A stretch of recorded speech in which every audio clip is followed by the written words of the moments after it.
বাংলাদেশ ব্যাংকের নতুন গভর্নর মোস্তাকুর রহমান আজ থেকেই দায়িত্ব নিচ্ছেন। এই মুহূর্তে বাংলাদেশ ব্যাংকে আছেন সহকর্মী সেলিয়া সুলতানা। সরাসরি যাচ্ছি তার কাছে।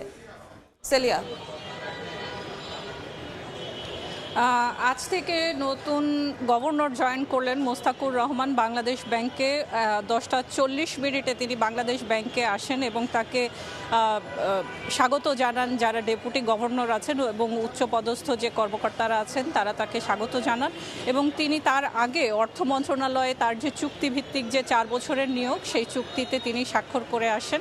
সেই আনুষ্ঠানিকতা শেষে তিনি বাংলাদেশ ব্যাংকে আসেন এবং নিয়ম অনুযায়ী তিনি বাংলাদেশ ব্যাংকে তার যোগদানপত্র দিবেন এবং তারপর হয়তো অন্যান্য যে কর্মকর্তারা আছে তাদের সাথে দেখা করবেন। আমরা যদি আপনাদেরকে জানাতে চাই, এর আগে সাবেক governor doctor Ahsan H Mansur গতকাল তাকে অব্যাহতি দেওয়া হয়েছে।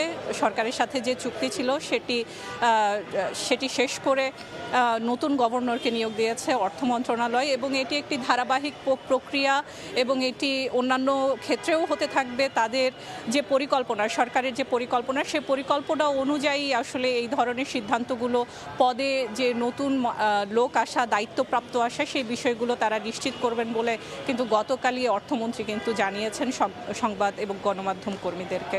যদি বলতে হয় যে বাংলাদেশ ব্যাংকের নতুন গভর্নরের জন্য কিন্তু অনেক চ্যালেঞ্জ, যেমন বিশেষ করে যেসব সংস্কার চলে আসছিল, পুরো আপনারা জানেন যে 18 মাসের এক ধরনের সংস্কার মৌসুম শেষ হয়েছে।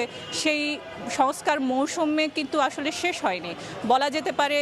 বাংলাদেশ ব্যাংক কেন্দ্রিক যে ধরনের আর্থিক খাতে যে সংস্কারগুলো, সেগুলো কিন্তু চলমান রাখা, সুশাসন নিশ্চিত করা, খেলাপি রোধ করা এবং অন্যান্য যে বিষয়গুলো রয়েছে আর্থিক খাতের জন্য, যেগুলো অর্থ পাচার রোধ করা, এই ধরনের বিষয়গুলোর কিন্তু চ্যালেঞ্জ এবং সংস্কারগুলো কিন্তু চলমান।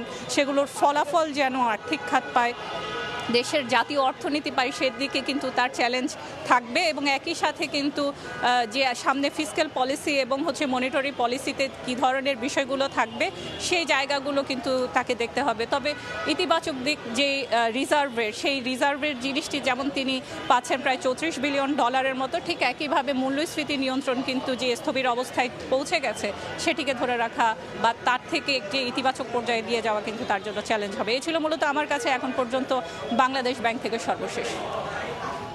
বাংলাদেশ ব্যাংক থেকে সরাসরি যুক্ত হয়েছিলেন সহকর্মী সেলিয়া সুলতানা।